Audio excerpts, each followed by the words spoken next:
Welcome back, everybody. Here we are for another chess game. I think it's our first chess game after the 2016 World Chess Championships have been up. I'm not positive. I've done a few recordings recently. I don't know which one's going up first, but it may be this one.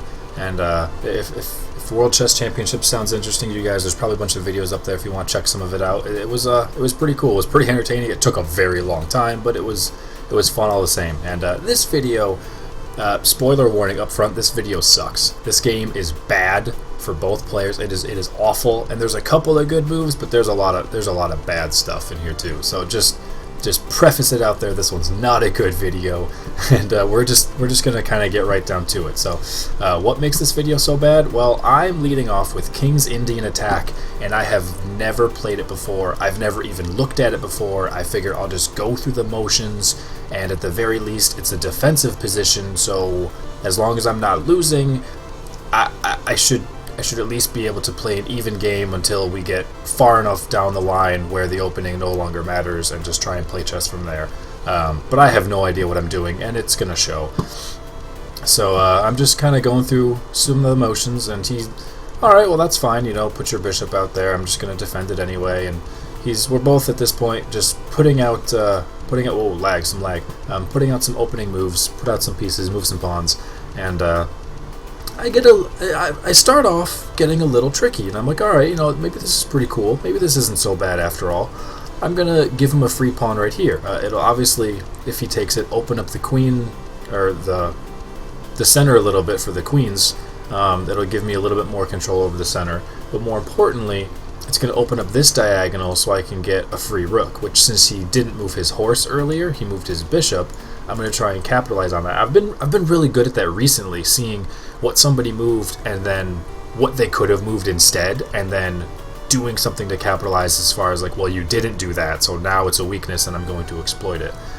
So I'm thinking if I get this pawn out of the way, I'll move my horse over here, attack an unguarded bishop, and he'll have to spend his turn moving the bishop somewhere, which is going to leave my bishop open for the diagonal. So that's what I'm hoping, but he doesn't bite it. So this will be a theme of the game. He'll get into a spot where it's a little tricky, and it probably wasn't the best, but then he does his best damage control after that.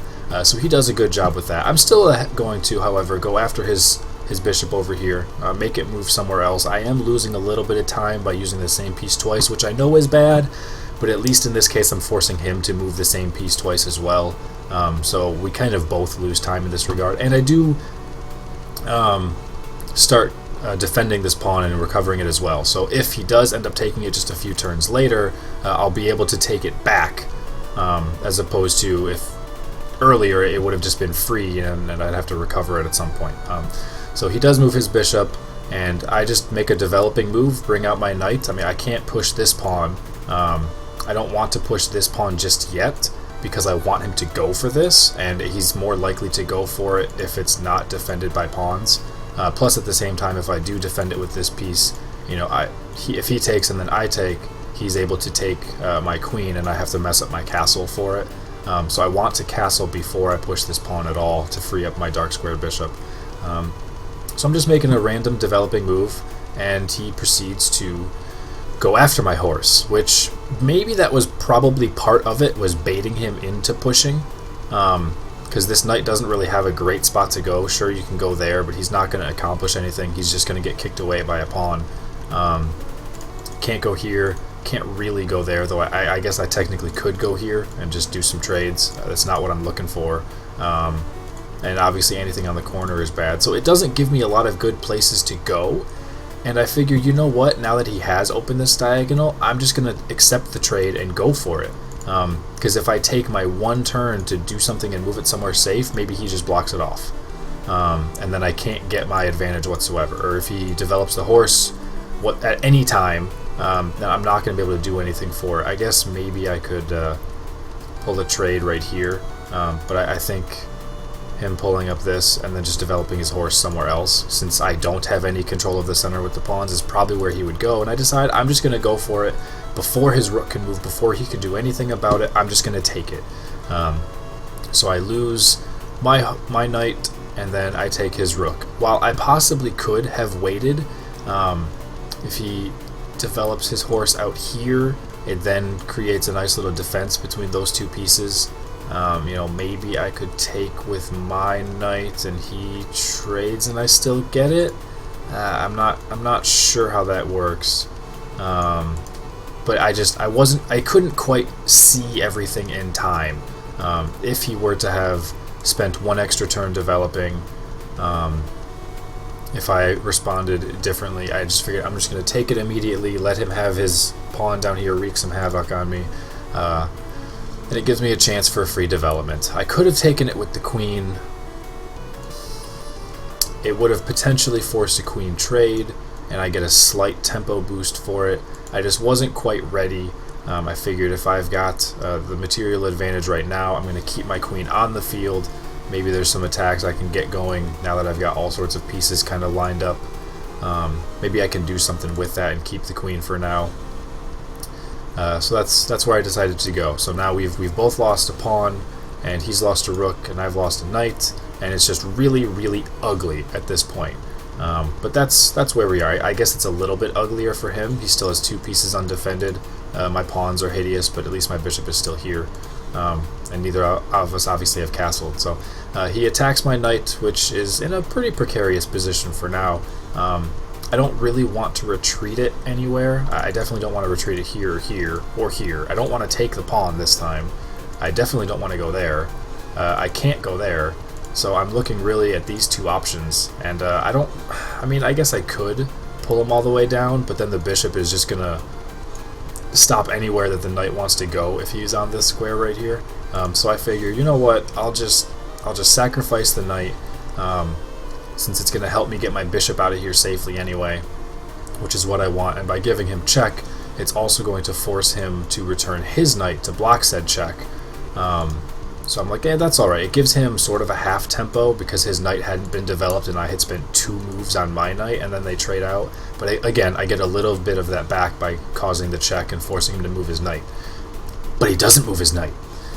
So I'm thinking, well, that's interesting. He just straight moves his king, which gets it more towards the center of the board for the late game, which is good. Maybe because he doesn't have a rook, there's no point in him castling and connecting the rooks because there's no rook to connect. So maybe he's just going to be perfectly fine freeing his rook up, and maybe he just doesn't want to spend a turn retreating as well. So in hindsight, that might not be terrible. The computer, it thinks it's -2 in his regard. If he were to have done this, the computer think that's a lot worse actually. So, well, I guess that was his best play. Oh, there we go. I'm finally going to take that time to castle for myself, get a little bit of security. So now here we go. This is pretty much what I wanted. Once my bishop gets back to home, it's got a nice safe little spot for my king. I happen to have the lead, so as long as I can just play even chess from here, I'll be all right. I don't know what this move is, because giving him that extra little position to go here, I don't really know. I think he was kind of just wasting time with that. But at this point, I've resigned to the thought that I'm up a rook to knight exchange. And just kidding, this is not when I make that move. I make that move later. So I'm developing this bishop a little bit more so I can get it on this line if he's not going to castle over here. This makes a nice little tandem when you've got a pawn sitting below a bishop like that. It also frees up the file pinning his bishop, so if he wants to do something with it, I'll just trade queens at this point, and that'll probably be an advantage to me, and I don't really care too much in that regard. Though I do need to worry about this pawn for now. I guess I'll address that shortly. So he instead just completely moves his queen out of the way. He doesn't like any bit of that, and while these guys do make a perfect tandem, and he's never going to be able to take either one of them without losing value for it, because this pawn is way over here, because he doesn't have a pawn here to attack my bishop with. He's going to have to lose something higher than a pawn or higher than a medium piece in order to kind of break that up. I could leave it, but just because I don't want my bishop committed to this one spot the rest of the game. So I'm going to solidify this little pawn structure right there, just push all of them up. So my bishop is now free, and all these pawns can just defend themselves, and I think they'll be okay with that. So he now proceeds to move his queen down, and this is where I'm going to address my weak little pawn over here and his developed piece. Obviously my bishop's natural square is going to be here to account for the 2 weakened squares that by losing a pawn for your fianchetto, the bishop still covers them. I'm going to mess that up, which is probably bad in hindsight, but I'm going to ruin one of his developed pieces, which will save me having to worry about this pawn, and so I can then freely use my queen, because right now my queen is just babysitting this pawn, and I don't like that. So we're going to make this trade. My king still has a good little fortress in this area, so I'm not upset, and with now having a pawn on this square, it does block his knight from its best squares. His knight's also blocked from there, and a knight doesn't want to go to the edge of the board. So I don't think that that's too terrible. My queen's now available to do whatever she wants. And once I move my king up into here, he'll have a nice home, and I'm blocking off some of his space. I think it's alright. So he's just going to start thrusting up his pawns here. I think he's trying to get his bishop on a nice little pivot square as well. I guess, or maybe he just doesn't have another plan for the moment. Pushing this guy up is only going to block some of his space, so he's not interested in that. He probably should have got his rook out instead to get some sort of discovered attack on the queen, but maybe he's setting up his pivot for that first. I probably would have moved the rook first. He's setting up the pivot first, but either way, it's going to work out just fine. However, I guess I don't see the fact that maybe he could get a discovered attack, maybe because I'm thinking I don't know what he's going to do with it just yet. But I think that would have been a strong play for him, and I just didn't really anticipate it. I was thinking I want to get my queen out over to here and start going after his free pieces that aren't going to be defended now because he did not castle. Again, realizing a move that didn't happen and then trying to capitalize in the vacancy. Really just trying to attack the blitz. I'm playing football against him, I guess, again. Is that 2 videos in a row now? I don't know. Or if he doesn't put his bishop down here, I'm then doubling up on this pawn, which can attack the queen. So I'm kind of getting a little bit of offense on both sides of the field with that. And he proceeds to defend his bishop, or his pawn, with said rook. And that's when I'm going to capitalize now and start taking in the open areas.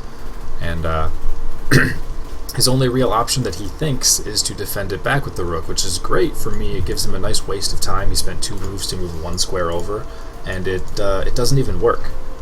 It doesn't even work at all, because once I put him in check by trading these minor pieces over here, if he wants to take the bishop right back, he gives me the rook for free. So I'm then going to get his horse for free by him doing that, which is fantastic. He has to run away, and he runs away in such that it even blocks his rook in. So he's just making all kinds of bad right here. Wasted a bunch of time with his rook, and then gave up a free piece, and then blocked him in, so he's really retreating, and you say a huge boost in the game, plus 10.5 at this point. Don't worry, it's going to change. So right now things are looking pretty darn strong for me. I'm sitting in a real pretty position. It's actually so pretty that I'm thinking of just trying to get fancy, trying to have some fun. Right now this bishop is in a precarious position. He could take it and then get a discovered attack on my queen, which would be two bad things. Obviously at that point I guess I could just take the pawn back, but I'm thinking of something a little bit more interesting. What if I take his pawn and let him make that trade, because then my queen can just pop all the way over and it's checkmate. The king can't move anywhere. But I also see that if I do that and put him in check as a forcing move, maybe he identifies that and just moves on over, and my queen can't checkmate him at that point. And then if that is the case, I've then pinned my own bishop to the queen, and I won't be able to use my bishop at that point after all, and he'll maybe have some other play he can make with it, maybe bring his bishop out, and then I'm really stuck, because then he's just going to make the trade himself, het with some defense, or if I take the trade, then I'm going to lose the queen for it. So I decide that looks really cool, possible 1-move checkmate with a sacrifice, but I'm going to look at what I think is slightly better. I'm going to go down here, attack his queen, force his queen to move, right? Maybe it moves here. I don't know. Maybe it moves here. I don't know. Maybe he takes it. That's fine. I still keep my immediate 1-move checkmate. But like I said before, it's going to become a theme of the game. He's going to get in some really bad spots with some really bad moves, but then he's going to do the best PR damage control that he possibly can. He does a nice job of it. He notices the fact that he's going to lose the game if he takes this free bishop. So he identified the trap, and then he offers up a queen trade. Unfortunately, since he's down by so much, a queen trade doesn't particularly help him, but it's better than losing the game. So at this point, I'm a-okay with that. He's going to have to take his time to take this queen, and then I'm going to be able to take a pawn for it as well, which is obviously fantastic. And he's going to respond by starting to attack my rook and really just make his bishop a little bit safer, because it's unguarded out here. It's not accomplishing anything, and he needs to start using his pieces in order to get sort of in the game, in order to get back in the game sort of at all, period. So I need to move this rook. I'm going to claim the open file. That's fine. He moves his king, so he can now move his rook as well. And I decide, no, I'll just use this time to take an extra piece, or an extra pawn. He does make a good play in capitalizing on that. Both of these guys are unguarded, and, well, if I move one, he's going to be able to take the other. So my only real defense is putting him down here to spend a turn for him in check, which will give me my time to push the pawn up. Which works out. Otherwise, he would have gained at least a little bit of material back in that regard, and just been a little bit of an annoyance. But that's fine. I'll get a little bit of my time back. He moves his king, and I'm able to now push my pawn and make a nice little pivot square. I do block one of my pawns in, but at the end of the day, it's probably fine. I can certainly just move my bishop somewhere else if I need to, and then start advancing them. But at the end of the day, they're all guarded in that sense. He doesn't have a light square bishop, and he's not going to get a rook down here to attack this guy anyway, so it's fine. If I can just play with 2 rooks against his board, I guess really 2 rooks and an extra pawn against his whole board, I'll probably be okay. And this is just gravy right here. This is like money in the bank that you say you're never going to touch until a rainy day. That's kind of what I'm thinking. So I'm back up to 10. He's going to attack the bishop. That's fine. I don't care.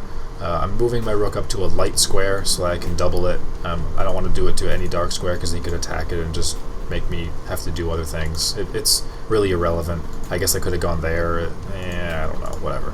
And he's now moving back and forth the rook, because this is just him saying, I don't know what the hell to do. So he's just moving a piece while I'm doing all sorts of things. And then he moves his rook back again, which is great. Just give me free moves because he has nothing to do. I mean, start moving pawns. Start doing something. He's just giving me time to do whatever, so that's fine. I am now going to start moving my pawn down the field, however. It is passed, and once it starts advancing, I'll be able to defend it with some rooks. Maybe it's not I don't know. I think part of it was I just didn't know how to go about this either. Obviously, I've got overwhelming advantage right here, but I don't want to sacrifice these pawns because this is my little security net, and he's got pawns to block it. Over here, he doesn't, but these 2 need to stay, and this one's blocked in, so maybe instead I should have taken some time to get this out of the way.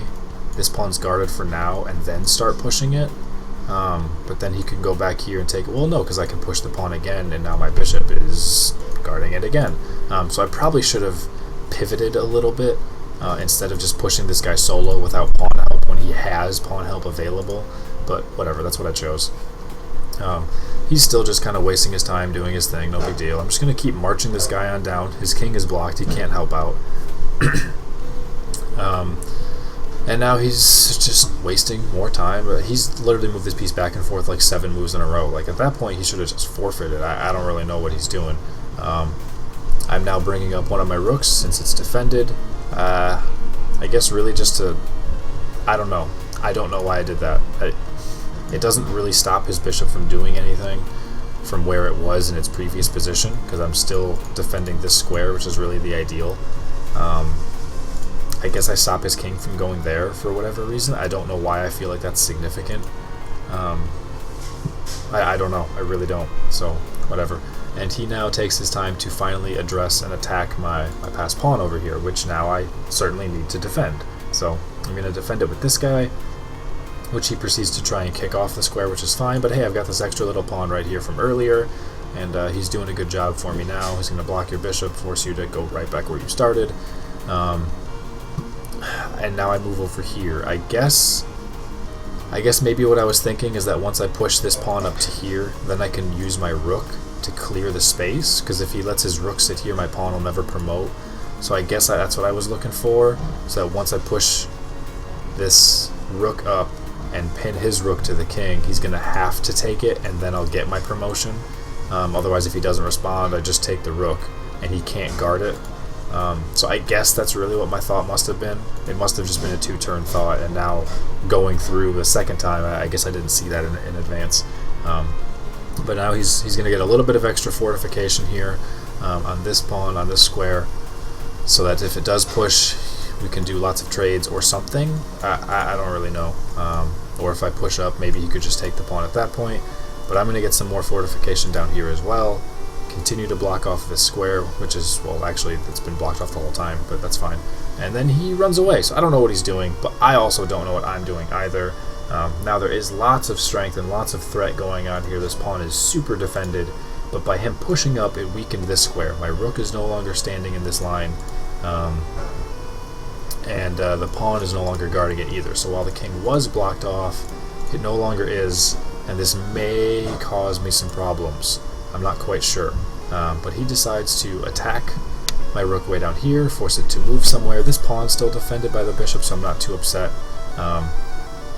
And I decide I'm leading by 15.5 points. And granted, I don't see this number during the game, of course, but looking at this now, I'm up so overwhelming amount. I won the exchange of these pieces early on a long time ago. I got a free piece over here.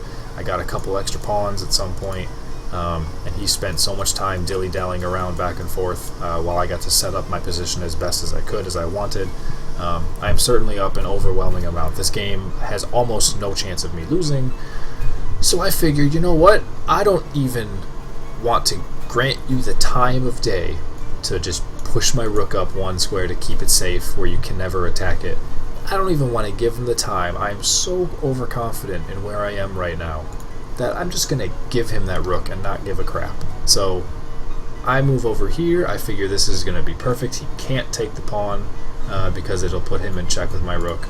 He can't take the rook, otherwise I promote. And so I was like, I don't even care about this guy. I will let you have him. And he moves over down here. So now if I take, then he can just take, and I still can't promote. Shit. Well, I guess that's whatever.